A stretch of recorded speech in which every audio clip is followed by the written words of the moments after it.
우리 다 같이 사도신경으로 하나님 앞에 우리의 신앙을 고백합니다. 전능하사 전지를 만드신 하나님 아버지를 내가 믿사오며 그 외아들 우리 주 예수 그리스도를 믿사오니 이는 성령으로 잉태하사 동정녀 마리아에게 나시고 본디오 빌라도에게 고난을 받으사 십자가에 못 박혀 죽으시고 장사한 지 사흘 만에 죽은 자 가운데서 다시 살아나시며 하늘에 오르사 전능하신 하나님 우편에 앉아 계시다가 저리로서 산자와 죽은 자를 심판하러 오시리라. 성령을 믿사오며 거룩한 공예와 성도가 서로 교통하는 것과 죄를 사하여 주시는 것과 몸이 다시 사는 것과 영원히 사는 것을 믿사옵나이다. 아멘. 이 시간 우리 영혼의 안식처 되시며 위로자 되신 그 주님의 은혜를 찬양하시겠습니다.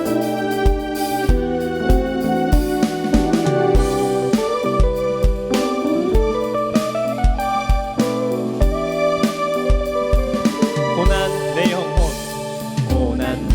영혼 편히 쉬고가 풍랑이 일어도 안전한 호흡 오픈까지도 다스리시니 주의 영원한 날이지에 아멘. 주의 영원하신 날 함께하사 항상 나를 붙드시니 어느 곳에 가든지 요동하지 않으니 주의 팔을 의지함이라. 아멘. 세상 친구는 나를 버려도 예수는 함께 동행함으로 주의 은혜가 충만하리니 주의 영원한 날의지에 아멘. 주의 영원하신 날 함께하사 항상 나를 붙드시니 어느 곳에 가든지 요동하지 않으니 주의 팔을 의지함.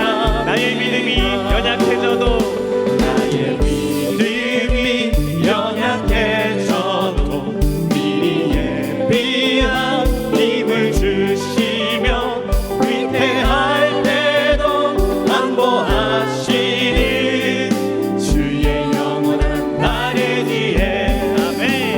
주의 영원하신 날 함께하사 항상 나를 붙드시니 어느 곳에 가든지 요동하지 않으니 주의 영원하신 팔을 의지합니다. 주의 영원하신 날 함께하사 항상 나를 붙드시니 어느 곳에 가든지 요동하지 않으니 주의 팔을 등지 못한 것 주께 없으니 등지 못한 것 주께 없으니 나의 인생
보좌로 나아갈 때에 기뻐 찬미 소리 외치고 아멘.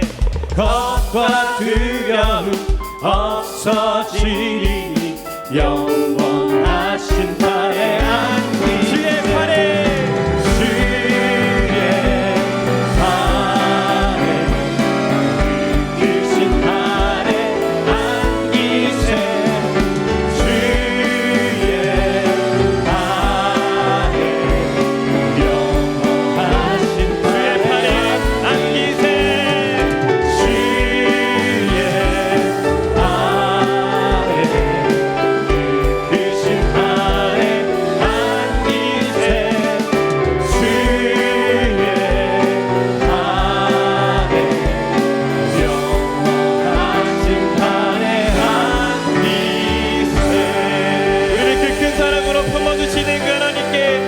영광을 올려드리시겠습니다. 할렐루야.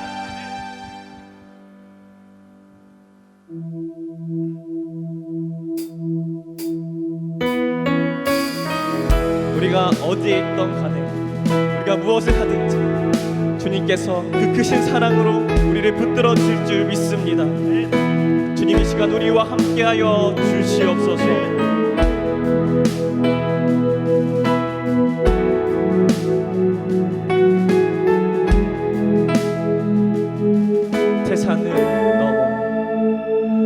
산을 넘어 험곡에 가도 이 가운데로 걸어가며 주께서 항상 지키시기로 약속한 말씀 변치 않네. 아멘. 하늘의 영광 하늘의 영광 하늘의 영광 나의 맘속에 차고도 넘쳐 할렐루야를 힘차게 불러 영원히 주를 찬양하니 캄캄한 밤에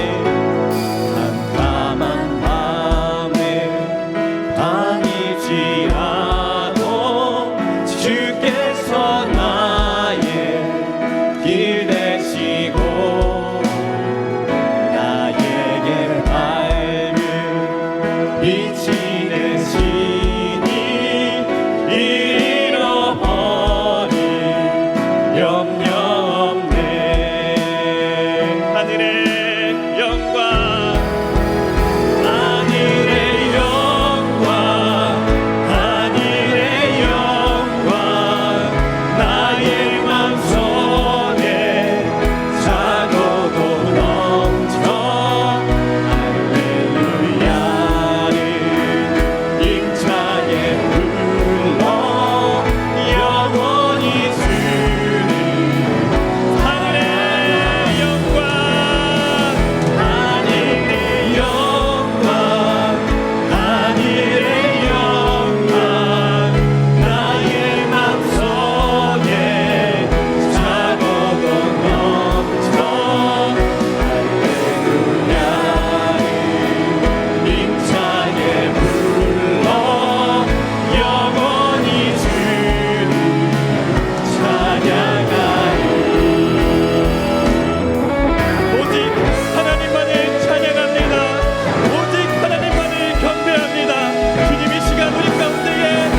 기도합니다. 하나님, 하늘의 영광으로 이 시간 우리를 채워 주시옵소서. 그 영원한 빛으로 다시 한번 우리를 새롭게 하여 주시옵소서. 주님의 이름을 크게 한번 부르짖고 합심해서 기도하시겠습니다. 주여!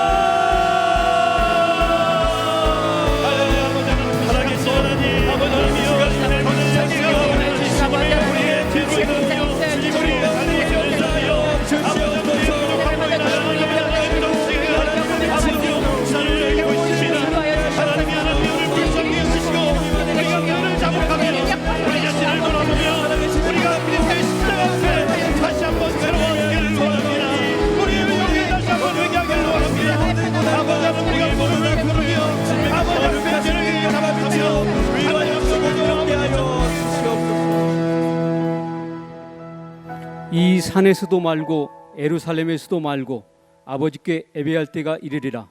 참되게 예배하는 자들은 신령과 진리로 예배할 때가 오나니 곧 이때라. 코로나19로 많은 교회가 온라인 영상으로 예배드리고 있습니다.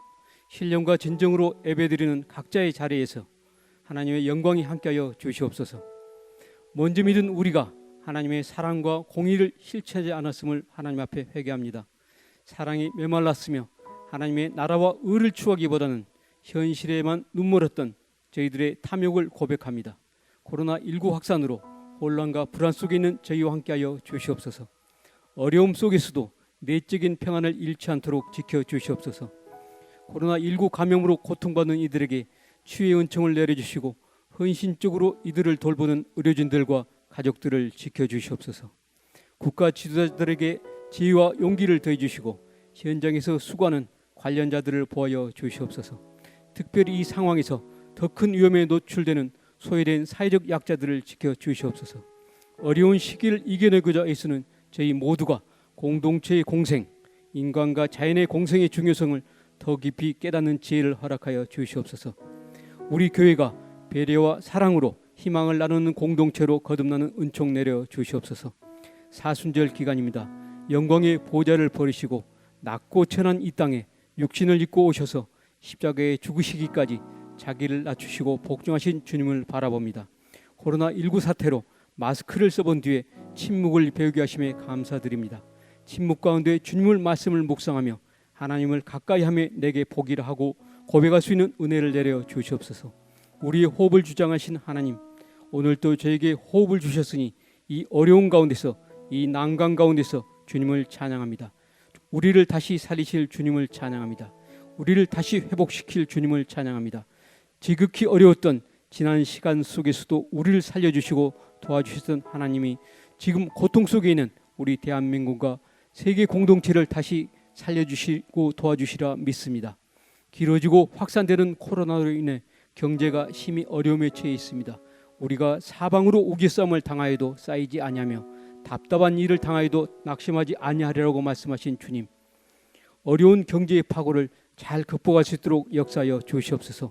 담임 목사님과 교육자들이 능력의 팔로 붙들어 주시고 영육간에 더욱 강건케 하여 주시옵소서. 힘들고 어려운 시기에 주님이 주시는 지혜로 잘 견뎌내게 하여 주시옵소서. 오늘 담임 목사님이 말씀을 선포하실 때 하늘의 건수한 능력으로 더하여 주시옵소서. 힘들고 지친 가운데 있는 주의 자녀들, 오늘 주시는 말씀 가운데 힘을 얻게 하시고 믿음으로 승리하게 하여 주시옵소서. 이 어려운 가운데서 우리를 다시 회복시킬 우리 주 예수 그리스도의 이름으로 감사하며 기도드리옵나이다. 아멘.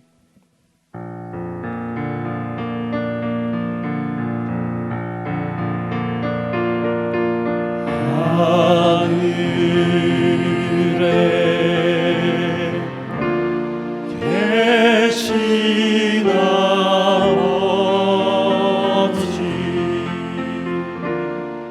이름 거룩하사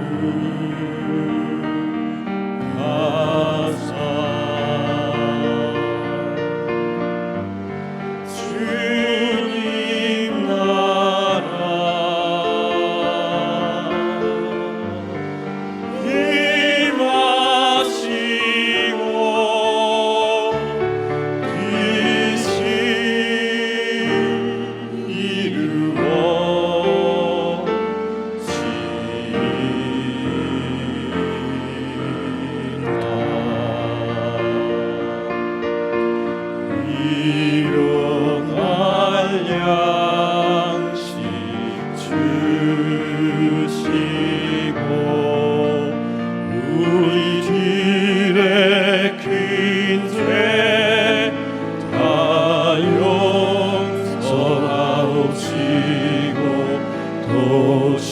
시험에 들게 마시고 악에서 구원하소서. 되게 주의 나라 주의 권세 주의 영광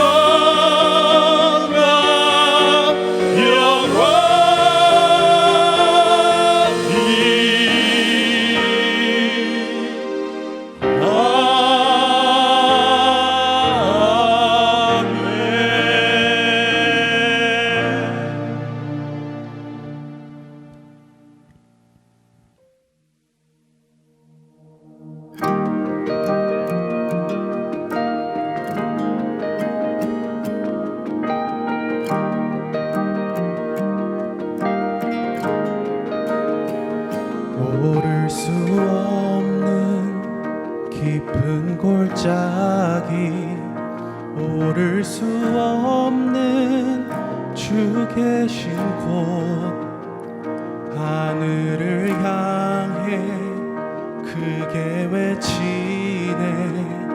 주 하나님 임하소서. 어둠을 뚫고 그 비림 안에 그 사랑 날 채우시네. 다 이루셨네. 내 영평 안에 예수 나의 참 소망.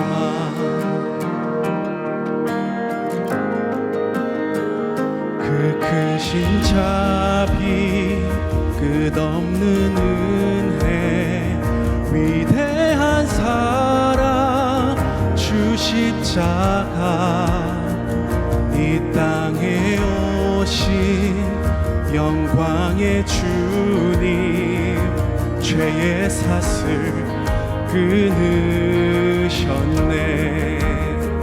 십자가 사랑 자유 선포해 되찾은 그 모든 권세. 기쁘신 구주 모두 드리리. 예수 나의 참 소망. 할렐루야 이름 이기신 예수. 할렐루야 예수 자유 주셨네. 사망 권세 힘을 내 구원의 이름 예수. 부활하신 소망 예수. 할렐루야 죽음 이기신 예수. 할렐루야 예수 자유 주셨네. 죄의 사슬 끊으신 능력의 이름 예수. 부활하신 예수는 주.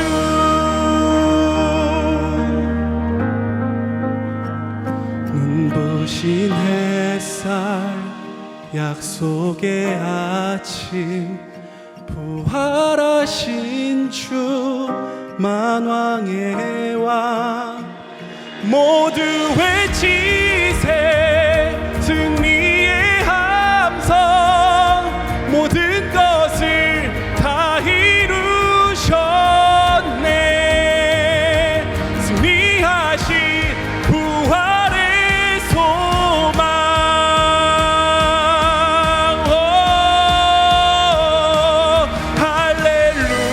할렐루야 죽음 이기신 예수. 할렐루야 예수 자유 주셨네. 사망 권세 힘을 내 구원의 이름 예수. 부활하신 만왕의 왕.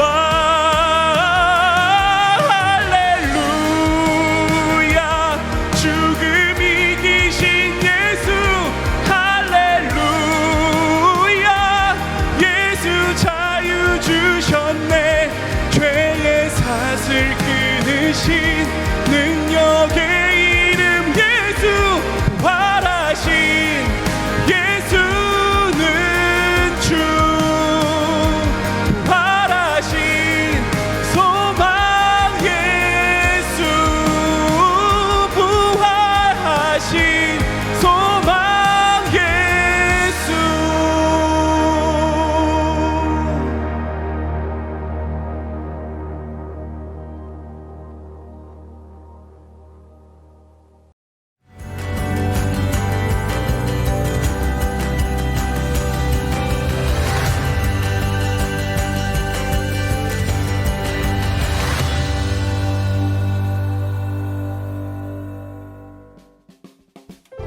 신앙의 본질을 추구하는 성광교회 주일 예배를 드리시는 여러분들을 환영하고 축복합니다. 우리 성광교회는 코로나19 예방에 적극 동참해 우리 성도와 대전 시민의 건강을 지키기 위해 노력하고 있습니다. 유튜브에서 둔산 성광교회를 검색하시고 실시간 예배를 클릭하신 후 온라인으로 예배 드리시기 바랍니다. 실시간 온라인 주일 예배 시간은 오전 10시 30분입니다. 홀리라이트 온라인 예배 에티켓을 따라 경건하게 예배 드리는 우리 모두가 되길 바랍니다. 예수 그리스도의 십자가 사랑을 묵상하는 사순절 기간입니다. 매일 새벽 5시에 유튜브 채널에 업로드되는 2019년 고난주간 특별새벽기도회 노예에서 자유인으로 설교를 들으시고 주님께 더욱 가까이 나아가는 사순절이 되시기 바랍니다. 우리 자녀 세대를 코로나19 감염증으로부터 보호하고 온전히 하나님께 예배하는 예배자로 세우기 위해 교회학교 주일 예배는 각 가정에서 온라인 예배로 드립니다. 온라인 예배 영상은 주일 오전 8시에 성광교회 유튜브 채널에 업로드됩니다. 부모님들께서는 각 부서별 안내에 따라 우리 자녀들이 경건하게 온라인 예배를 드릴 수 있도록 지도해 주시기 바랍니다.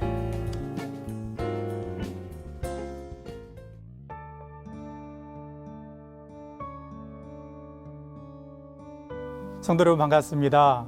코로나19로 인해서 어려움이 참 많으시죠. 하지만 우리에게 가장 안타까운 일은 교회 안에서 우리 성도님들과 함께 하나님을 예배하고 또 친밀한 교제를 나누는 일일 텐데 그 일들을 우리가 할 수 없기 때문에 큰 안타까움이 있는 것 같습니다. 하지만 모든 어려움에는 반드시 끝이 있죠. 그리고 우리 하나님께서 늘 언제나 우리와 함께 하심을 믿고 우리 다 같이 이 어려운 시기를 믿음으로 잘 이겨낼 수 있기를 소망합니다. 3월 한 달 내내 온라인 예배를 드리시면서 소그룹은 언제 시작할까 많이 궁금하셨죠? 첫째로 우리 성광 소그룹은 4월부터 시작이 됩니다. 그리고 성광 소그룹 모임 시간은 기존에 우리 소그룹에서 모이던 시간 그대로 모임을 유지해 주시고 만약 변동이 있으신 소그룹은 원종광 목사에게 문자를 통해 알려주시기를 바랍니다. 세 번째로 속장님들께서는 소그룹 모임을 마치신 이후에 송선규 전도사님께 모임 보고를 문자로 해주시기를 부탁드리고요. 가장 중요한 안내입니다. 기존에 우리 소그룹은 교회나 각 가정 그리고 카페 등에서 함께 모였는데 우리들이 이제 코로나19로 인해 사회적 거리두기를 참여하는 이런 시점에서 화상회의 어플 줌을 이용하셔서 소그룹 모임을 진행해 주시기를 바랍니다. 화상회의 어플 줌 어떻게 이용하면 될까요? 지금부터 한번 화면으로 보시겠습니다.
줌을 통한 소그룹 모임은 온라인 시대를 살아가는 우리들에게 새로운 도전과 경험이 될 것입니다. 그러기에 우리 성도님들께서는 다음 안내를 따라 함께 동참해 주시기를 바랍니다. 첫째로, 화상 어플 줌은 노트북, 태블릿 PC 그리고 컴퓨터에도 다운받아 사용하실 수 있습니다.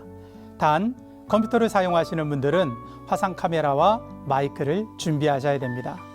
두 번째로, 우리 인도자님들께서는 어플을 다운받으신 후에 반드시 회원 가입을 해주시기를 부탁드립니다.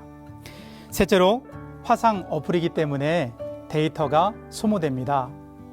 휴대폰 사용 요금제가 데이터 무제한이 아닌 성도님들께서는 반드시 와이파이 구역 안에서 화상 어플을 실행해 주시기를 부탁을 드립니다.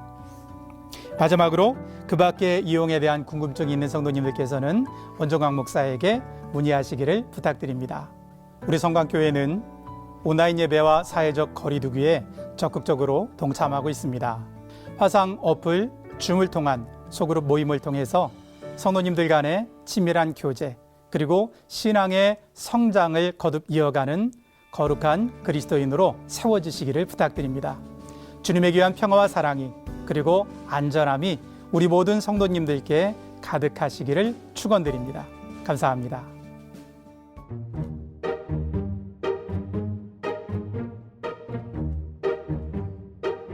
신앙의 본질을 추구하고 성숙한 그리스도인으로 하나님께 쓰임받기를 원하는 우리 성광 신앙 공동체는 어려운 시기에 이 세상에 거룩한 빛의 역할을 감당하기를 원합니다. 코로나19의 영향으로 우리 주변에 많은 이웃들이 어려움 중에 있습니다. 사순절의 의미를 생각하고 부활절을 맞이하여 우리 교회는 2020 사순절 사랑의 나눔 상자 캠페인을 펼칩니다. 사랑의 나눔 상자는 개인 위생용품과 그리고 식료품 등 2만 원 상당의 물품으로 채워집니다. 사랑하는 성도님들의 귀한 헌신을 통하여서 이 귀한 캠페인이 아름답게 펼쳐지고 우리 귀한 이웃들에게 하나님의 귀한 사랑을 전하기를 소망합니다. 한 가정에 한 상자씩 그리고 마음에 감동이 있으신 분들은 더 많은 헌신을 통해 이 귀한 캠페인에 동참해 주시기를 부탁드립니다. 사랑의 나눔 상자 헌신을 위해 송금하실 때 사랑상자 홍길동과 같이 메모를 남겨주시기를 부탁드립니다. 우리 성도님들의 귀한 헌신을 통하여 어려운 이들의 마음속에 봄꽃이 활짝 피어나는 것처럼 사랑과 소망의 꽃이 풍성히 피어나게 될 줄로 믿습니다.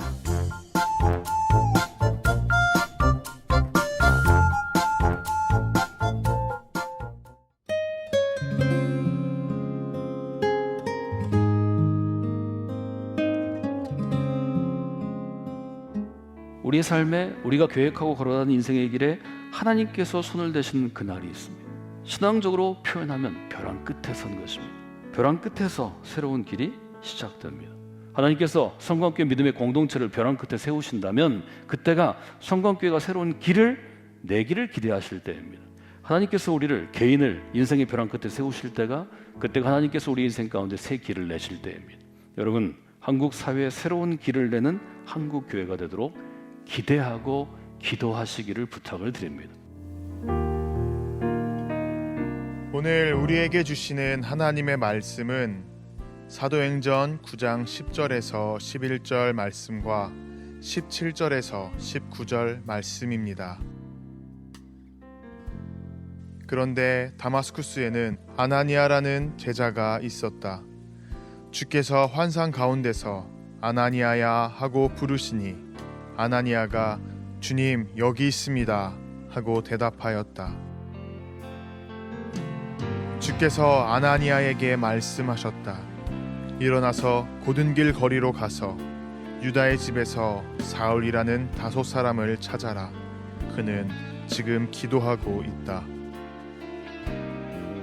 그래서 아나니아가 떠나서 그 집에 들어가 사울에게 손을 얹고 사울 형제가 오는 도중에 형제에게 나타나신 주 예수께서 나를 보내셨습니다. 그것은 형제가 시력을 회복하고 성령으로 충만하게 하시려는 것입니다 하고 말하니 곧 사울의 눈에서 비늘 같은 것이 떨어져 나가고 그는 시력을 회복하였다. 그리고 그는 일어나서 세례를 받고 음식을 먹고 힘을 얻었다. 오늘 이 말씀에 많은 은혜 받으시기 바랍니다.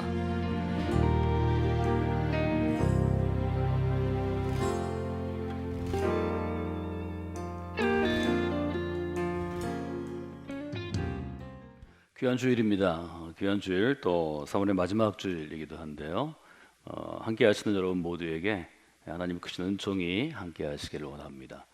저희가 3월 첫 주부터 온라인 예배로 함께 드리기 시작했는데 벌써 한 달이 지났습니다. 5번째 주일이고요. 다음 주 4월 첫 주일은 저희가 종료주일로 지나고 종료주일 다음 날 우리가 월요일 새벽부터 또 토요일까지 고난 주간으로 함께 합니다. 4월 12일이 부활절, 또 부활주일을 저희가 맞게 되었습니다. 여러 가지 우리가 예기치 못한, 또 경험하지 못한 어려움들이 있는데, 여러분들이 교회에서 함께 모여 예배하지 못하고 여러분이 있는 가정들에서 또 특별히 함께 예배하면서 예배의 소중함도 마음 가운데 이제 말씀하시는 분들이 많이 계시고요. 또 여러분들이 지금 예배하는 곳에서 예배 에티켓을 스스로 지키시면서 내가 얼마나 성숙한 그리스도인으로 지금 서 있는가를 한번 점검해 보시면 좋겠습니다. 성인이 되었다는 것, 또 우리가 성숙한 어른이 되었다는 것은 무엇을 의미할까요?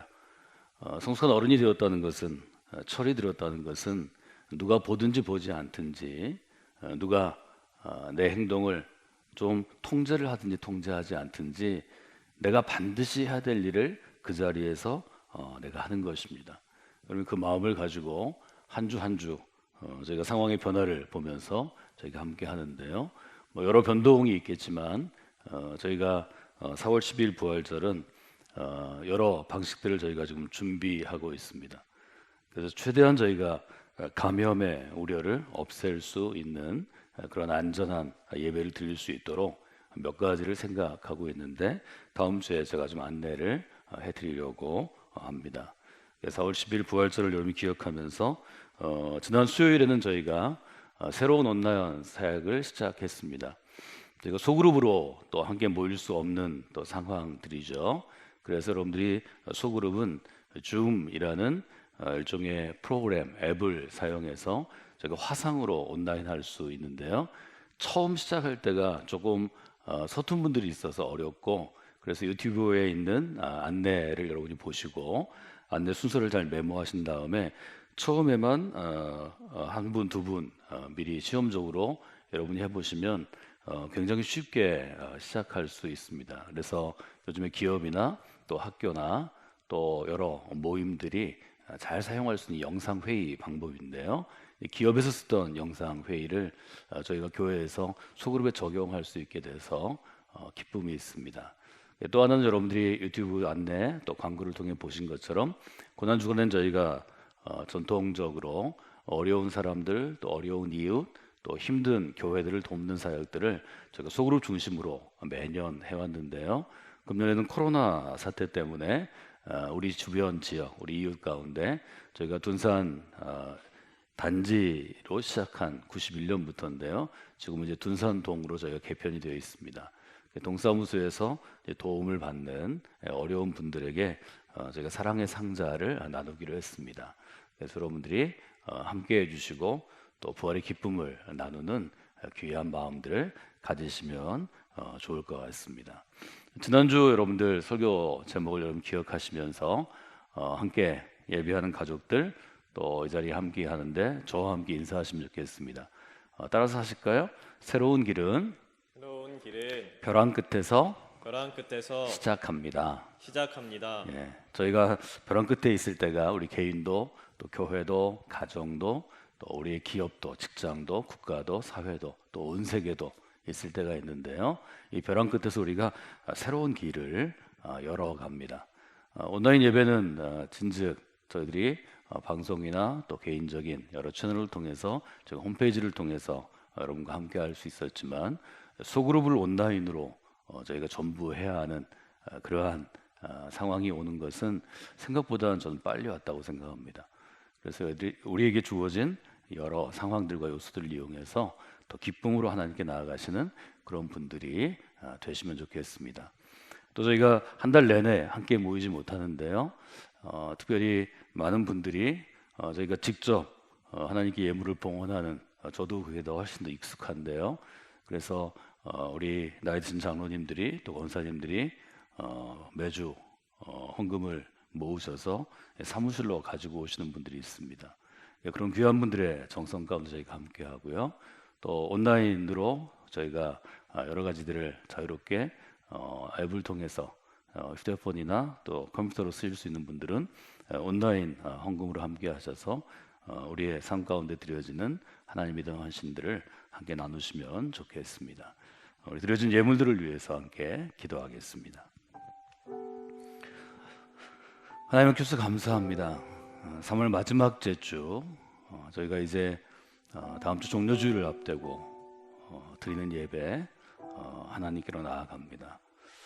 하나님 저희뿐만이 아니라 이제 미국의 교회들도 지난주부터 온라인으로 모두 전환해서 미국의 감리교회 또 한국의 감리교회들이 온라인으로 하나님께 예배하는 주일을 맞이하고 있습니다.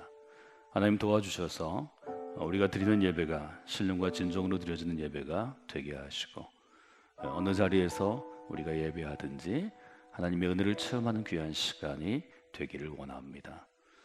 또 사회적인 여러 가지 어려움들, 또 직장의 어려움, 또 사업체의 어려움, 또 개인적인 우리 영적인 어려움들이 우리가 안에 다 있습니다.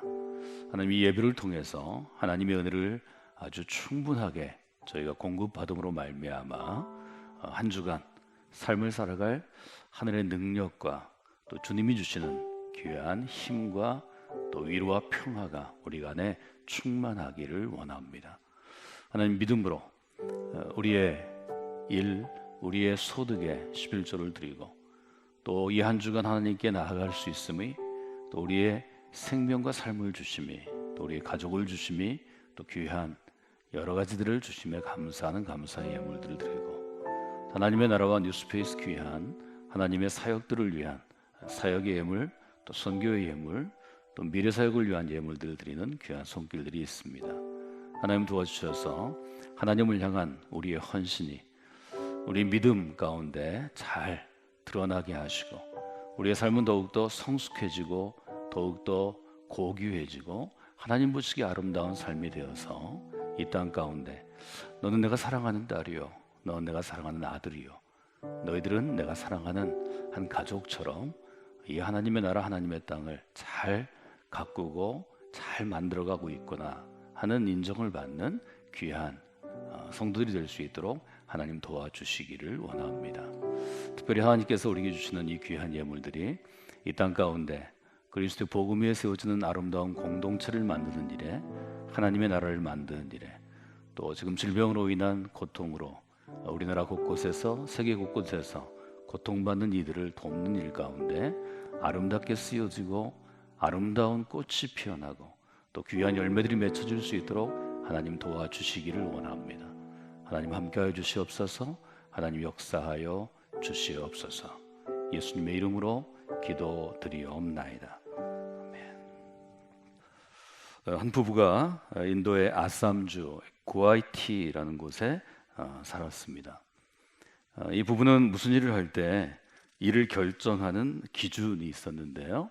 어떤 기준을 갖고 있었는가 하면 별들의 배열 또 별자리들을 살펴보고 분석한 다음에 무흐르트라고 인도어로 부르는 말하자면 택일 아주 좋은 것 길이를 선택하는 것이 이들의 삶 가운데 어떤 삶에 정해진 규칙이었습니다. 오늘 밤에 잠들어 있던 부부가 한밤중에 잠을 깨게 되었습니다. 집안에서 이상한 소리가 들립니다. 달글달글한 소리도 들리고 뭘 떨어뜨리기도 하고 남편이 잠에서 깨서 아내를 깨웁니다. 집에 도둑이 들은 것 같은데 당신도 들었어? 아내가 얘기합니다. 그런 것 같은데요? 한밤중에 누가 저런 소리를 내겠어요? 아내가 너무 겁나서 남편한테 얘기합니다. 도둑이야! 이렇게 소리를 지를까요? 그럼 이웃도 달려오고 누군가 경찰에 신고할 텐데 남편이 부스럭대면서 일어나더니 잠시 기다리시오. 내가 먼저 낙차트라 달의 움직임을 보고 라시 별자리들을 보고 다사 행성의 운행과 기간 등을 좀 따져봐야 되겠어. 남편은 어렴풋이 보이는 곳에서 책들을 꺼내고 도표들을 꺼낸 다음에 그들이 얘기하는 무울르트 말하자면 길이를 계산하기 시작합니다. 아내가 너무 초조해서 남편을 재촉합니다. 빨리 해, 빨리. 이러다가는 집안에 남는 물건이 없겠어요. 남편이 드디어 계산을 마쳤습니다. 드디어 계산을 마치고 이렇게 얘기했다 그럽니다. 계산을 마치고 보니까 우리가 이런 중요한 행동을 취할 수 있는 적합한 시간이 지금으로부터 6달 뒤에 있어요. 금년엔 그때 한 번이 제일 좋은 길일 그 시간이 될 것이요. 지금 소리를 지르지 말고 그때까지 기다리는 게 좋겠어. 지금은 다시 잠을 자고 그때까지 기다리는 것이 지혜로운 결정이 될 것이요. 뭐 얼마나 불안하겠어요. 도둑이 온 집안을 뒤지는데 불안하지만 다시 잠을 자기 시작했습니다. 몹시 불안한 밤을 지내고 또 소리가 들릴까봐 이불을 뒤집어 쓰고 도둑이 집안 곳곳을 뒤지는 한밤중을 지난 다음에 아침이 되었습니다. 어떤 일이 났을까요? 뭐 집에 중요한 물건들은 다 가지고 왔죠. 텅 빈 집을 바라봐야 했습니다. 그럼에도 불구하고 부부는 경찰에 신고하지 않았습니다. 경찰에 신고할 좋은 타이밍이 아니었기 때문입니다. 6개월이 지났습니다. 계산을 하고 계산을 해서 찾아낸 길일이 온 것이죠. 그날 새벽이 오자 부부는 굳게 결심을 하고 일찍 일어났습니다. 이 도둑놈을 내가 오늘 혼쭐을 내줘야 되겠다. 그리고 눈짓을 교환한 다음에 이 부부가 남편과 아내가 소리쳤습니다. 도둑이야, 도둑이야. 제발 좀 도와주세요. 도둑이에요. 사람들이 새벽에 달려오기 시작했습니다.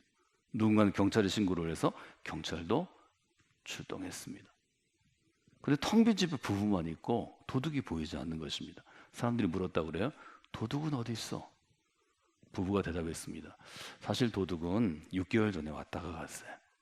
지금 이 시간 오늘이 길일이라서 오늘 도둑이 온 사실을 알리고 도움을 청합니다. 그때는 소리를 지를 수가 없었어요. 오늘이 바로 그 타이밍이기 때문입니다. 사람들은 부부를 한참 봤고 아무 말도 하지 못하고 돌아갔다 그럽니다. 몇 가지 이유로 제가 지난 수개월간 좀 서점에 발길을 좀 끊었다가 이번 주간에 구입한 책에서 제가 좀 받고 인용한 짧은 이야기입니다. 사람의 인생에는 주변의 모든 요소가 영향을 끼치게 되어 있습니다. 여러 가지 요소들을 생각하고 또 여러 가지들을 고려해도 결국 결정을 내리는 것은 사실 우리 자신입니다. 계산해보고 따져보고 생각하다가 우리는 수많은 그때, 수많은 그 순간, 수많은 그 타이밍을 놓치게 됩니다. 지난주에 저희들은 벼랑 끝에 서 있을 때가 새로운 길을 내는 바로 그때라고 사도행전 8장과 9장에서 함께 나누었습니다. 그래서 3월도 저희가 다섯 번의 주일을 맞이합니다. 이 순간까지 우리가 교회에서 함께 예배드리지 못하지만 이제 14일 후가 되면 두 주 후에 부활절을 맞이하는데 부활절에는 가장 지혜로운 방법으로 이 코로나 바이러스라는 질병 시대에 주님의 부활을 기념하는 예배를 좀 드리려고 합니다. 그래서 여러분들 기도하실 때 기쁨으로 부활의 아침을 우리가 성관계 거룩한 뉴스페이스에서 함께 보이는 예배 가운데 제가 맞이할 수 있도록 여러분들이 좀 기도하시면 좋겠습니다. 저희는 지금 예배 중에 있습니다. 우리의 예배의 주변 환경이 바뀌었고 또 우리가 지금 예배 드리는 여러 가지들이 바뀌어 있는데요. 그러나 우리 평생 가운데 바로 지금 이 순간이 하나님께 예배하기에 가장 적합한 바로 그때입니다. 지금 이 순간 내가 서 있는 바로 여기에서 하나님께 예배하는 여러분이 되어주시기를 주님의 이름으로 부탁을 드립니다. 지난주에 저희는 사도행전 8장을 읽으면서 그 교훈을 정리했습니다. 하나님께서 우리를 벼랑 끝으로 몰아세우실 때, 하나님께서 우리를 벼랑 끝에 세우실 때 그때가 새로운 길을 기대할 수 있는 때라는 것입니다. 사도행전 8장에 보면 초기의 교회, 바울과 바울의 제자들에 의해서 안디오로부터 세워서 로마 제국 전체에 퍼져간 교회는 흩으심 위에 세워진 교회였습니다. 우리는 생각할 수 있죠. 예루살렘 교회 공동체가 너무 좋은 교회이고 너무 안정되어 있고 예배할 땐 은혜가 충만하고 교제할 땐 사랑이 충만하고 함께 보면 너무 좋아서 헤어지기 싫은 그런 공동체가 10년, 20년, 30년 아니 100년 계속됐다면 과연 그분들이 로마 제국의 전역에 어려움에도 불구하고 내가 지금까지 하던 직장을 그만둬야 하고 내가 섬기던 교회를 그만둬야 하고 친구들과 가족들과 헤어져서 하루 이틀이 아니고 일주일, 한 달, 두 달을 걸어가야 했던 그 먼 도시에 과연 예수 그리스도의 복음을 들고 교회를 세울 수 있었을까요? 안디옥까지 갈 수 있었을까요? 바나바가 예루살렘 교회의 평온한 성직자로서의 삶을 내려놓고 안디옥에 가서 개척했을까요? 역사는 가정할 수 없는 것이지만 하나님이 처음 교회를 벼랑 끝에 세우신 이유를 저희는 충분히 볼 수 있습니다. 하나님께서 우리를 벼랑 끝에 세우실 때에는 하나님은 새로운 길을 준비하고 계신 것입니다. 하나님 새로운 길을 준비하신다면 믿는 우리들은, 그리스도인들은 하나님이 준비하신 새로운 길을 기대하는 사람들이 되어야 합니다. 아니, 한 걸음 더 나아가서 새로운 길을 볼 수 있는 사람이 되면 좋겠습니다. 그 새로운 길을 걸어갈 수 있도록 내 자신이 준비되고 나와 함께 걸어갈 사람들이, 동역자들이 준비되고 훈련되는 시간이 되었으면 좋겠습니다. 저는 지난주에 여러분에게 한국 교회가 이 어려운 상황 가운데 앞으로 한국 교회가 한국 사회 가운데 더 좋은 공동체로 더 많은 사람들에게 하나님의 사랑과 은혜와 그리스도의 복음을 전하고 나누는 공동체가 되기 위해서는 무엇인가 새로운 길이 필요할 때가 아닌가를 돌아보기를 여러분에게 권해드렸습니다. 새로운 이스라엘을 원하는 이스라엘 백성들을 향해서 하나님은 이사야라는 예언자를 보내시고 이사야를 통해서 계속해서 말씀하십니다. 이스라엘 백성들아, 너희는 과거의 일, 이전의 일을 기억하지 말아라. 과거의 일, 옛날 일들을 생각하지도 말아라. 봐야 한다. 보라. 나는 새 일을 행하는 존재이니 이제는 그것을 실제로 나타내게 될 것이다. 너희들은 광야에 길이 나고 사막에 강이 흐르는 것을 목격하게 될 것이다. 저는 교회가 30번째 교회를 세우고 창립하고 저희가 예배드린 지 30년이 되는 2010년, 지금부터 10년 전 저희 10월 달에 한 대학교의 큰 문화예술관을 제가 빌려서 모든 성도가 어린아이로부터 우리 장년에리기까지 함께 예배할 때 New Beginning이라는 단어로 하나님께서 행하실 일들을 정의해 드렸습니다. 우리가 서 있는 순간순간은 새로운 길이 출발하는 바로 그 시점입니다. 지금 이 순간에 누군가의 인생에는 새로운 길이 열리는 것입니다. 누군가의 사역에는 새로운 길이 열리는 것입니다.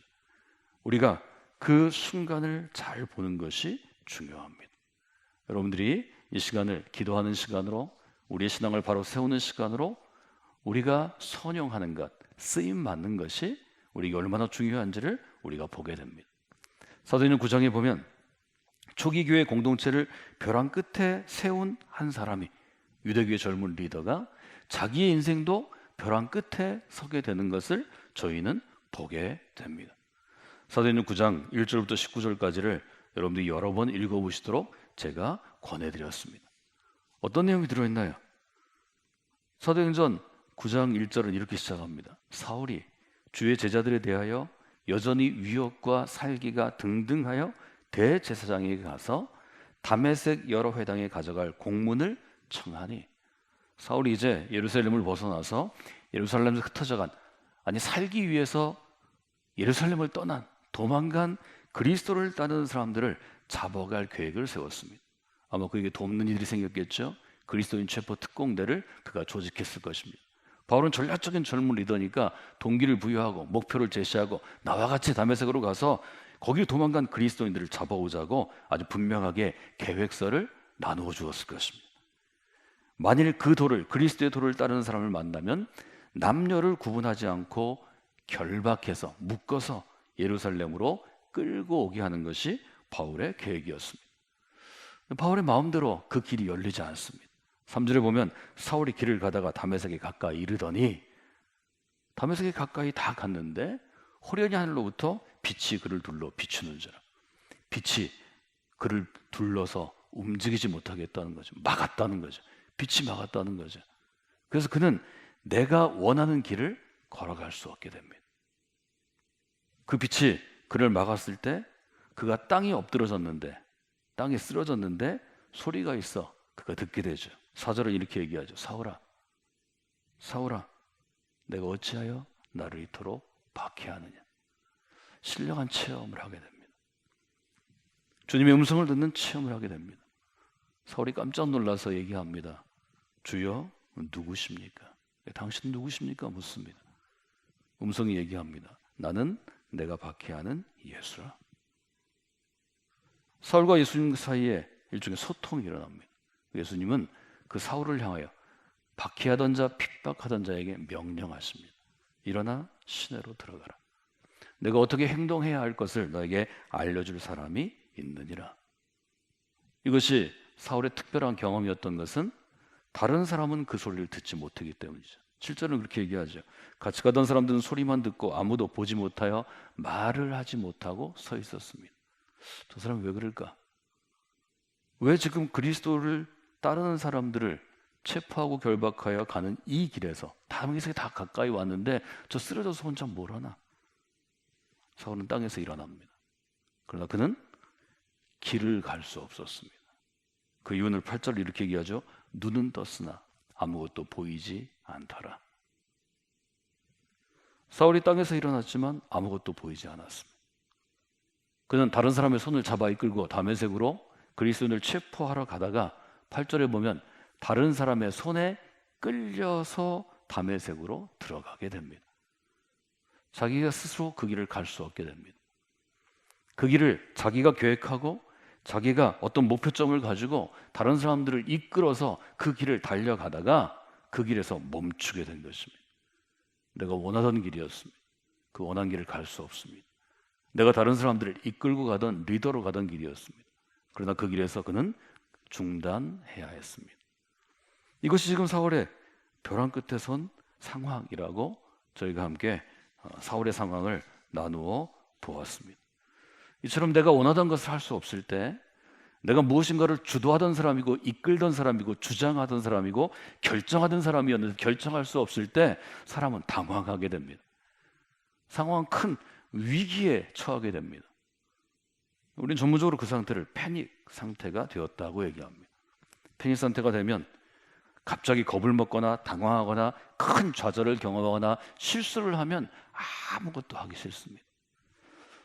저는 중학교를 졸업하고 고등학교가 자유경쟁 입시에 대전에 있을 때 대전고등학교 시험을 봤다가 떨어져서 재수한 경험이 있습니다. 15 나이가 중학생인데요. 15, 16이 중학교를 졸업하고 고등학교, 제가 원하던 고등학교에서 입시에서 실패해서 재수했을 때 제가 집에서 3달간 안 나왔습니다. 여러 사람을 보는 게 너무 창피하고 또 나 자신에 대해서 여러 가지 생각이 있고 하나님에 대해서 원망하는 마음이 있고 내가 그렇게 열심히 준비했는데 내가 모의고사 성적이 이렇게 좋은데 내가 학교 성적은 이런데 어떻게 이 시험에서 내가 떨어지나. 다른 사람을 보지 못하고요. 먹을 마음도 하나도 없고요. 잠도 잘 오지 않습니다. 사울이 지금 그런 상태입니다. 사흘 동안 눈으로 보지 못하고 뭘 먹지도 못하고 마시지도 못하는 상태였다는 거죠. 그런데 하나님께서는 그때 일하십니다. 코로나 사태를 맞이해서 그런 좌절과 낙담과 당황과 두려움 가운데 처하는 분들이 많을 것입니다. 우리 믿음이 있는 분들이라면 또 믿음으로 살기를 결심한 분들이라면 바로 그때가 하나님이 일하시는 순간임을 고백하시면 좋겠습니다. 하나님 지금 일하시기를 원합니다. 하나님 지금 이 순간에 역사해 주시기를 원합니다. 하나님 그때 일하시죠. 사도행전 9장 10절은 그렇게 얘기합니다. 그때, 그 순간에, 그 타이밍에 하나님께서는 일하시기 시작합니다. 어떤 일을 하시나요? 사울을 직접 터치하시는 게 아니고 사울을 터치할 다른 사람을 부르십니다. 아나니아야. 사울을 터치할 아나니아라는 제자가 다메섹에 있었습니다. 다메섹에 있는 그 제자를 부르십니다. 얘야. 아나니아는 이렇게 얘기하죠. 주님, 제가 여기 있습니다. 하나님께서 손을 대시는 그날에, 하나님께서 손을 대시는 그때, 여러분의 삶에 새로운 길을 낼 때 동역할 누군가를 하나님이 불러주십니다. 이것은 너무 중요한 일입니다. 하나님은 어떤 일을 시작할 때 먼저 사람을 부르시고 그 사람을 만지시고 손을 대시고 그 다음에 일하십니다. 우리 교회 지나온 40년을 통해서 오늘 매년 그런 일을 경험했습니다. 제가 살아온 저의 삶을 통해서 제 인생 가운데도 저는 매번 이런 일을 경험했습니다. 이것은 너무 중요한 것입니다. 혹 이런 일의 경험이 부족하거나 경험했지만 내가 인식하지 못하다면, 알아차리지 못한다면, 경험했지만 내가 그의 의미를 잘 깨닫고 그 의미를 잘 해석해서 뉴 인터프리테이션 가운데 서서 내가 그것들을 믿음으로 고백할 수 없는 상태라면 이 순간에, 이 시간에, 이 어렵고 힘든 위기의 순간들이 여러분에게 하나님이 일하시는 바로 그 시간이 되기를 원합니다. 제가 여러분에게 설명할 때 오늘 저녁에도 저희가 함께 나눌 디모데후서 4장이 있는데요. 지난 수요일에 디모데후서 3장, 또 오늘 저녁에 디모데후서 4장을 나눕니다. 그 순간, 우리가 영어로 타이밍이라고 이야기하는 그 단어에는 두 가지 뜻이 있다고 여러분이 말씀드렸습니다. 하나는 시간으로서의 짧은 순간입니다. 타이밍이 갖고 있는 의미입니다. 또 하나는 기회라는 뜻이 있습니다. 그때라는 것은 하나는 시간의 의미가 있고요. 2020년 3월 29일 지금 오전 11시 32분에 이런 시간을 가리키는 것도 있지만 하나님이 일하시기 때는 기회입니다. 어떤 기회인가요? 하나님을 만날 기회입니다. 하나님의 음성을 들을 기회입니다. 하나님이 나를 만지시는 기회입니다. 하나님이 나를 세우시는 기회입니다. 하나님이 일하시는 기회입니다. 그 기회를 붙잡아야 합니다. 그 기회에 쓰임받는 분들이 되셔야 합니다. 아나니아에게 그 기회가 주어진 것입니다. 굉장히 간단한 것인데요. 11절에 보면 아나니아에게 세 가지 명령하십니다. 첫째는 일어나라입니다. 주께서 이르시되 일어나라. 두 번째는 가라입니다. 집 가라 하는 거리로 찾아가라. 세 번째는 무엇인가 하면 찾으라입니다. 사람을 좀 찾으라. 유다의 집에 가면 다소 사람 사울이 거기에 있다. 세 가지가 주어집니다. 하나님의 명령은 동사로 주어진다고 제가 여러 번 여러분에게 특별히 신약의 부분들, 복음서와 사도행전을 강의해 드릴 때 특별히 요한복음과 같은 복음서에서 이 동사 찾는 법을 제가 여러분과 함께 계속해서 연습했습니다. 일어나라, 가라, 찾으라. 하나님의 명령은 굉장히 단순하지만 힘이 있습니다. 파워가 있습니다. 하나님 우리에게 말씀하실 때 아주 이 얘기 저 얘기 우리가 중원본한다고 얘기하는 긴 이야기들이 아닙니다. 하나님께서는 우리에게 주실 때 굉장히 단순하지만 선명하고 분명한 명령을 주십니다. 공통점이 있죠. 11절 맨 끝 하반절에 그가 사울이 기도하는 중이라. 저는 이 부분에서 여러분에게 이렇게 말씀드렸습니다. 이 코로나 사태와 같은 또 자가격리 혹은 사회적 거리두기로 외출을 금하는 이때 집에 있는 시간에 여러분이 하실 수 있는 게 있습니다. 기도하시는 것입니다. 제가 제 방에 연출된 사진입니다. 기도하실 때는 여러분들이 프린트를 하시거나 손으로 쓰셔서 기도 중입니다 이렇게 붙이고 들어가셔야 됩니다. 그래야 가족들이 방해하지 않습니다. 아, 우리 엄마가 지금 기도하시는구나. 아, 우리 아빠가 지금 기도하시는구나. 아, 지금 형이 기도하는구나. 아, 동생이 기도하는구나. 저는 그리스도인 가정에는 이 팻말이 붙여지는 게 좋다고 생각합니다. 기도 중입니다. 아니면 이렇게 써야죠. 성경을 읽고 묵상하는 중입니다. 아니면 제가 지금 좋은 책, 목사님이 추천한 신앙 도서를 독서하는 중입니다. 적어도 이 세 가지는 여러분의 문 앞에 좀 자주 붙이는 시간들이 되면 좋겠습니다. 여러분, 너무 많은 시간들이 있으니까 제일 많이 하는 게 여러분 홈쇼핑이고 배달 음식 시켜 먹는 거라고 그럽니다. 그리스도의 가정에는 이것보다는 기도 중입니다. 성경을 읽는 중입니다. 성경을 묵상하는 중입니다. 제가 지금 좋은 도서를 읽고 있는 독서 중입니다. 이렇게 쓰여 있는 게 좋을 것 같습니다. 여러분이 아무것도 할 수 없는 이 시기에, 이 귀한 시간에 여러분이 지나고 나니까 그동안 입던 옷들을 다 못 입고 새로 주문했습니다. 이것은 좋은 그리스도인의 고백은 아니라고 생각합니다. 먹고 자고 쉬었더니 체중이 10kg쯤 늘어가지고 새로운 옷을 입게 되었습니다. 이것은 좋은 고백은 아니죠. 뭐 유머는 될 수 있을 것 같습니다. 바울은 뭘 하고 있었을까요? 사울이라고 지금 불려지는 이 사도가 된 이 청년은 기도하는 중이었습니다. 어떤 기도를 했을까요? 여러분이 패닉 상태를 맞아보면 알 수 있는데요, 아주 논리적인 기도 못합니다. 아주 좋은 기도 잘 못합니다. 제가 몇 번의 인생의 위기를 맞이했는데요, 앞서 예를 들었던, 제가 예를 들면 중3에서 고등학교로 가는 지금 고1, 뭐 정사적인 나이로 16 혹은 17에 제 일기책을 제가 지금도 갖고 있는데요, 거기 보면 하나님을 향한 기도가 굉장히 단순합니다. 제가 제일 많이 쓴 게 뭐냐면, 하나님 왜 이러세요? 하나님 저한테 왜 이러셔요? 이게 제일 큽니다. 나중에 협박도 있습니다. 하나님 자꾸 이렇게 하시면 제가 신앙생활 잘 안 할 거예요. 뭐 이런 것도 있습니다. 제가 좀 더 나이가 들어서 아플 때, 제가 고3 때 죽을 뻔한 경험을 했는데요, 그때도 제 일기책을 갖고 있습니다. 그때는 조금 더 커서, 그때는 그렇게 하나님께 일종의 연하처럼 되어들지 않지만, 그러나 그때는 그게 제일 많습니다. 바울은 아마 그렇게 하지 않을까요? 하나님, 제가 지금 어떻게 해야 될까요? 하나님, 제가 무엇을 해야 될까요? 아니, 이것을 어떻게 받아들여야 될까요? 저는 하나님, 유대인 중에 유대인이고 야훼 하나님을 섬기기 위해서 제 인생을 바친 사람입니다. 제가 이걸 어떻게 해석해야 될까요? 이 어려운 가운데 있을 때 하나님께서 한 사람을 보내시고 그를 만나게 하십니다. 그래서 우리가 신약을 볼 때 아나니아와 사울의 만남을 역사를 바꾼 만남이라 이렇게 표현합니다. 아나니아는 사울을 만나러 갈 때 쉽게 간 건 아닙니다. 사도행전 9장 13절 14절에 보면 아나니아는 사울을 만나라는 주님의 명령에 대해서 쉽게 예라고 하지 않습니다. 변명거리를 내죠. 마치 모세가 부르심을 받았을 때하고 똑같습니다. 3절에 이렇게 얘기합니다. 주님, 이 사람에 대해서 제가 여러 사람한테 여러 얘기를 들었는데요, 사울은 어떤 사람인가 하면 예루살렘에서 주를 따르는 성도들에게 적지 않은, 말하자면 큰 해를 끼친 사람입니다.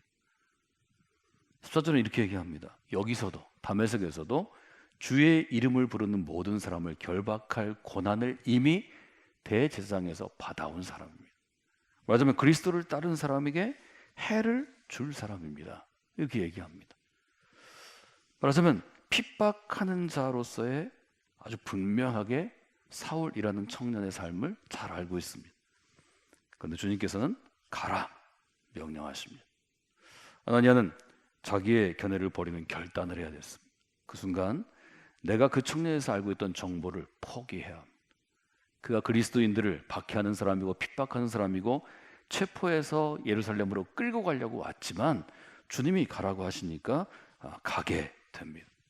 이때 하나의 전환이 생기죠. 사울은 핍박하는 자였다 하는 것입니다. 15절은 좀 여러분과 같이 읽으면 좋겠습니다. 사도행전 9장 15절에서 아주 큰 전환점이 있죠. 이 사람은 핍박하는 사람이기 때문에 내가 가기 싫어요 얘기하는 아나니아를 향해서 주께서 이르시되, 같이 읽을까요? 주께서 이르시되 가라, 이 사람은 내 이름을 이방인과 임금들과 이스라엘의 자손들에게 전하기 위하여 택한 나의 그릇이다. 아주 분명하게 얘기합니다. 이 사람은 지금까지는 나를 핍박하는 사람이었지만 내가 가서 그에게 손을 얹고 기도하면 그의 삶이 택한 나의 그릇으로 변화될 것이다 하고 분명하게 얘기합니다. 이것은 사울이라는 유대인 청년 리더에게도 놀라운 순간이었지만 그리스도를 충실하게 믿던 다메섹의 아나니아라고 하는 제자에게도 놀라운 순간이 됩니다. 큰 전환이 그에게서 이루어진다는 거죠. 저는 새벽에 사도행전을 강의할 때, 또 사도행전 이 부분을 읽을 때 여러분에게 그릇에 대해서 함께 좀 나누었습니다. 저희 교회가, 여러분에게 성광교회가 계속해서 강조하는 것은 하나님의 손에 붙잡혀서 쓰임받는 그릇, 쓰임받는 인생이 되도록 하는 것입니다. 이 지점에서 제가 그 기도의 제목을 확정할 수 있었습니다. 주님께서는 사울을 향해서 그리스도를 핍박하던 사람을 나의 그릇이라고 말씀하십니다. 저는 이 나의 그릇이라고 말씀하신 주님의 이 선언을 통해서 그릇에 대한 몇 가지 점들을 우리가 좀 규정해야 된다고 생각합니다. 첫째로 저는 이렇게 써봤습니다. 그릇은 스스로 결정할 수 없습니다. 절 따라서 한번 해보실까요? 그릇은 스스로 결정할 수 없습니다. 결정할 수 없습니다. 어떤 말인가 하면 그릇은 스스로 자기의 쓰임새를 결정할 수 없다는 것입니다. 그릇의 쓰임새를 결정하는 것은 그릇의 주인입니다. 그릇을 쓰는 존재입니다. 우리는 그릇으로 쓰임을 받는 존재라는 거죠. 예를 들어서 우리가 주방에서 어떤 음식이나 과일을 담아낼 수 있습니다. 여기 그릇이 있는데요. 지금 이 그릇은 컵이죠. 물이 담겨져 있습니다. 그러나 이 그릇을 결정할 때 제가 물을 담지 않고 여기에 다른 걸 담을 수도 있습니다. 제가 예를 들어 만두를 먹어야 되는데 간장을 넣을 그릇이 없으면 제가 간장을 담으면 간장 그릇이 되는 것입니다. 그릇은 스스로 결정할 수 없습니다. 사울이라는 청년은 자기 스스로가 유대인 중에서 내가 탁월한 랍비라고 인정하는, 스스로를 생각하는 사람이었습니다. 하나님의 토라, 하나님의 율법을 내 정도 나이에서 나만큼 이해하고 설명하고 가르칠 수 있는 사람이 없을 것이다. 그 정도의 자부심을 가진 사람이었습니다. 그는 그리스도를 핍박하던 자신을 향하여 아나니아라는 인물을 통해서 너는 내가 택한 나의 그릇이라고 말씀하셨을 때 그가 가지고 있는, 말하자면 인식의 틀이 깨어졌을 것입니다. 그는 생각했을 것입니다. 나는 그리스도를 핍박하는 인생인데 어떻게 그리스도를 증거하는 그릇이 될 수 있을까? 저는 분명히 고백했을 것이라고 생각합니다. 나 스스로 결정할 수 없는 길에 내가 섰구나. 둘째, 우리는 그릇에 대해서 얘기할 때 그릇의 재료에 아주 민감합니다. 바울도 그렇게 예로 들었죠. 금그릇, 은그릇, 녹그릇이 있다. 그릇의 모양에 민감합니다. 어떤 모양의 그릇인가, 어떤 재료인가에 민감합니다. 두 번째로, 그릇의 재료나 모양이 쓰임을 결정할 수 없습니다. 저는 특별히 외양, 외모, 밖으로 보여지는 것에 민감한 우리 한국의 그리스도인들이 이 부분에 대해서 좀 깊은 생각과 이해가 있으면 좋겠습니다. 택한 나의 그릇이라는 표현에서 우리는 그릇을 선택한다고 생각합니다. 선택의 조건이 중요하죠. 예를 들어 사도행전 6장으로 가면 교회 안에서 리더십을 선택합니다. 여러분이 잘 아는 집사의 선택입니다. 6장 3절에 보면 이렇게 되어 있죠. 형제들이여, 여러분 가운데 성령이 충만하고 지혜가 충만하여 칭찬받는 사람 7을 택하십시오. 성령이 충만한 사람, 지혜가 충만한 사람, 칭찬을 받는 그리스도인 중에 7사람을 택해서 이들을 리더십으로 세우자는 것입니다. 물론 이어지는 스데반의 이야기에서 보면 8절에 스데반은 은혜와 권능이 충만하여, 10절 스데반이 지혜와 성령으로 말함을 그들이 능히 감당하지 못하여. 스데반은 여기에 합당한 사람이었습니다. 우리는 이 기준에 따라서 교회에서도 리더십을 뽑습니다. 한국에서는 장로라는 직임을 아주 중시합니다. 성령이 충만한 그리스도인, 지혜가 충만한 그리스도인, 모든 교인의 모든 목회자의 칭찬을 받는 그리스도인. 이런 기준으로 선택할 때 우리가 선택할 수 있는 그리스도인이 과연 있을까요? 저는 없다고 생각합니다. 그릇의 재료도 중요하고 모양도 중요하지만 재료나 모양이 특별해서 그 귀한 쓰임을 감당할 수 있는 그릇은 저는 존재하지 않는다고 생각합니다. 성령이 충만하고 지혜가 충만하고 칭찬을 받는 그리스도인의 잣대를 가지고 주님이 어떤 목회자를 선택하셨다면 저는 탈락입니다. 저는 성령이 충만한 사람이 아닙니다. 저는 지혜가 부족한 사람입니다. 저는 많은 사람들의 칭찬을 받는 게 아니라 지적을 받을 사람이 됐습니다. 여러분 모두가 마찬가지 아닌가요? 그릇의 재료나 모양의 쓰임을 결정할 수 없습니다. 그래서 저는 세 번째로 그릇에 대해서 이렇게 적어보았습니다. 그릇은 주인이 담는 대로 쓰임 받는 것입니다. 한번 따라서 하실까요? 그릇은 주인이 담는 대로 쓰임 받습니다. 쓰임 받습니다. 바울은 이 점을 너무 잘 알았기 때문에 자기들이 성령도 충만하고 지혜도 충만하고 다른 사람의 칭찬과 인정을 받는다고 생각한 고린도 교회 교인들에게 이렇게 얘기합니다. 사랑하는 성도 여러분, 우리가 이 보배를 질그릇에 가졌습니다.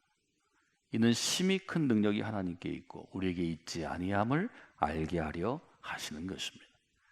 그리스도 혹은 그리스도의 복음이라는 이 보물을 우리와 같은 질그릇, 금도 아니고 은도 아니고 놋그릇도 아닌 질그릇에 가졌다고 고백하는 것입니다. 이것이 바울이 지금 우리에게 알려주는 이 순간을 통해서 그가 고백하는 내용들입니다. 사랑하는 여러분, 우리 모두는 하나님의 선택을 받은 하나님의 그릇입니다. 하나님이 택하셨습니다. 하나님이 사용하십니다.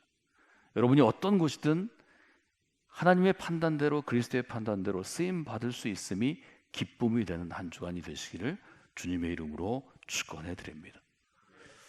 여러분이 이렇게 고백하시는 분들이 됐으면 좋겠습니다. 나는 이 일을 위해서 택함 받은 하나님의 그릇입니다. 물론 내가 원하는 일이 있습니다. 내가 생각할 때 더 가치 있는 일이 있습니다. 내가 생각할 때 더 돋보이는 일이 있습니다.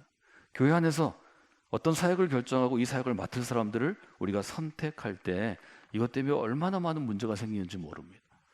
저는 여러분 모두가 이 위기의 때 이 부분에 더 깊이 생각하고 하나님의 은혜를 입고 더 많이 깨닫는 분들이 되셔서 나는 이 일을 위해 택함 받은 하나님의 그릇입니다. 이렇게 하나님을 향하여 고백할 수 있는, 교회 공동체에서 고백할 수 있는 귀한 분들이 되시기를 원합니다. 저는 이것을 새로운 해석, New Interpretation이라고 정의해드렸습니다. 이것은 굉장히 신학적인 용어지만, 이것은 해석학적인 용어이지만 우리 신앙에 적용하기에 참 좋은 것입니다. 새로운 해석은 뭘 얘기하나요? 눈으로 보이는 눈이 아니고 그것을 바라보는, 혹은 그 사건, 혹은 그 상황, 혹은 그 보이지 않는 추상적인 개념을 바라보는 영적인 눈이 열리는 것입니다. 마음의 눈이 열리는 것입니다. 저는 이 새로운 해석, New Interpretation을 통해서 우리의 눈이 열린다고 여러분에게 도전했습니다. 새로운 눈이 열리는 것입니다. 사도행전 9장 17절, 18절, 19절에 보면 실제로 새로운 눈이 열리는 것을 이렇게 표현하고 있습니다. 아나니아가 그 집에 들어가 그에게 안수하여 이르되 형제 사울이여, 내가 오는 길에서 나타났던 예수께서 나를 보내어 너로 다시 보게 하시고 성령으로 충만하게 하신다 하니, 그 다음 좀 함께 읽어볼까요? 즉시 사울의 눈에서 비늘 같은 것이 벗어져 다시 보게 된지라. 여기 분명히 얘기하죠. 보지 못하던 사울이 눈에서 비늘 같은 것이 벗어져서 다시 보게 되었다는 거죠. 그래서 일어나 세례를 받고 음식을 먹음에 강건해지더라. 사울의 눈이 띄어진 것입니다. 새로운 눈이 열릴 때 하나님께서 우리에게 주시는 축복은 새로운 길이 보이는 것입니다. 11절에 보면 바울이 있던 유다의 집은 어디에 있었는가 하면 다메섹에서 있는 직가라고 하는 거리에 있었습니다. 여기 직가라는 뜻은 어떤 뜻인가 하면 고들직, 곱게 뻗은 거리라는 뜻입니다. 곱게 뻗다는 건 뭘 얘기하나요? 직선으로 뻗은 것을 얘기합니다. 직선으로 곱게 뻗은 거리라는 뜻입니다. 바울의 당시에 그 길이가 1600m쯤 되는 길이었다고 합니다. 지금 1600m는 길지 않지만 상당히 긴 길입니다. 전 여러분에게 오늘 우리가 세종로라고 부르는 대한민국 수도 서울의 심장부의 길의 옛날 모습을 보여드립니다. 조선시대 저 정도 길이면 굉장히 크지 않았겠어요? 지금도 세종로에 가끔 가면 저는 교보문고 앞에 또 혹은 세종대왕 동상 앞에 가끔 서 있을 때가 있습니다. 그곳에서 지금은 잘 정리된 곱게 뻗은 길을 보면서 여러 가지를 생각합니다. 사울이 눈을 보지 못했지만 아나니아를 만나고 안수를 받고 새로운 눈을 떴을 때 그는 1.6km, 1600m 되는 직선 도로 위에 서서 새로운 길을 보게 되었을 것입니다. 저는 이 청년 사울의 눈에 비친 그 길이 자기가 걸어갈 새로운 인생, 예수 그리스도의 십자가 복음 위에 수많은 사람들이 걸어갈 믿음의 길, 구원의 길을 바라보는 새로운 눈뜸의 순간이 주어졌을 것이라고 상상해 보곤 합니다.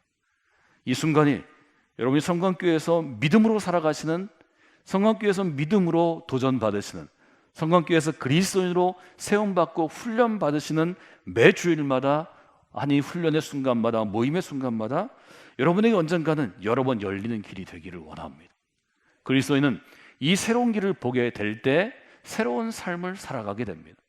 새로운 눈이 열릴 때 새로운 길을 걸어갈 수 있습니다. 그것은 벼랑 끝에서 시작되어 눈뜸으로 연결되고 새로운 길로 연결되는 하나님의 역사의 과정입니다. 여러분이 어려운 시기, 이 위기의 시기 가운데 그런 일들을 경험하는 분들이 되시기를 원합니다. 하나님께서 새로운 눈을 여셔서 새로운 길을 걷게 하시고 보게 하시는 여러분의 삶을 인도해 주시리라 믿고 감사를 드립니다.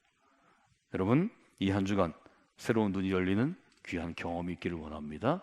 새로운 길을 보시기를 원합니다. 그 새로운 길로 걸어가시기를 주님의 이름으로 부탁을 드립니다.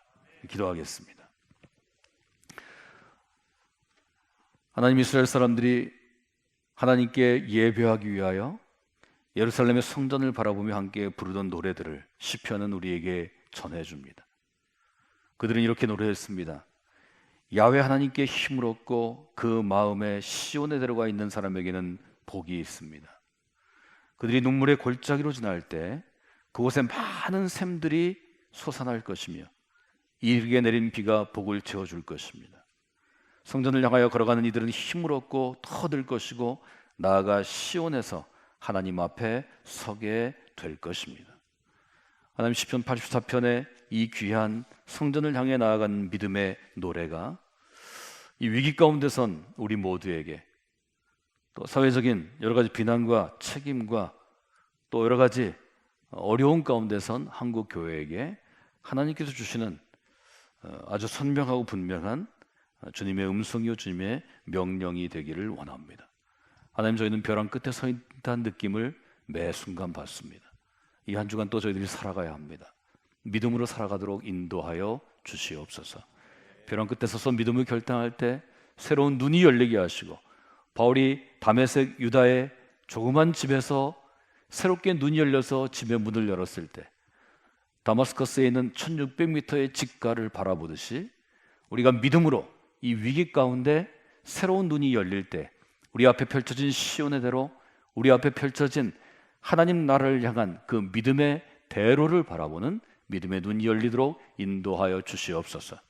성광교회 믿음의 공동체가 그 믿음의 대로를 향하여 사람들을 세우는 공동체가 되게 하시고, 눈을 열게 하는 공동체가 되게 하시고, 새로운 길을 걸어가게 하는 공동체가 되게 하여 주시옵소서. 이제는 우리를 사랑하시는 예수 그리스도의 은혜와 우리 가운데 함께 하시는 아버지 하나님의 그 큰 사랑하심과 우리를 통해서 일하시며 우리와 함께 일하시는 성령의 역사와 권능과 교통하심이 이 시간 예배하는 모든 성도들 위해, 성도들이 허락하신 가정과 직장과 또 사랑하는 자녀들과 또 특별히 이 시간 고통받고 어려운 가운데 있는 전 세계 수많은 아픈 이들에게 지금부터 영원까지 함께하옵시기를 간절히 축원하옵나이다.